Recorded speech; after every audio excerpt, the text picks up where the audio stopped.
Hello guys, welcome back to the channel. In this today's video, I'm going to show you how you can catch the Supervisor Bee in Heartopia Festival Event Update. Okay, let's get into it guys. The Festival Event Update has been released in Heartopia and I'm going to go to the event menu.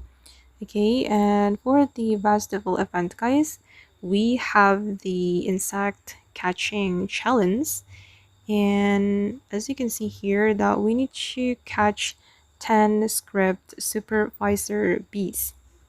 Okay, sorry, the name is Script Supervisor Bee. Okay, and if you want to catch this insect, you can go to the flower field.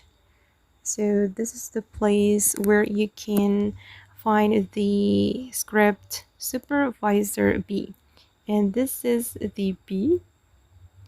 Okay, this is the purple one. Okay, and I just catched the big purple Script Supervisor Bumblebee. Okay guys, and that's how you can catch the purple. Okay guys, and that's how you can catch the Script Supervisor Bee in Heartopia game. I hope this video will be useful for you. Thank you so much for watching and bye.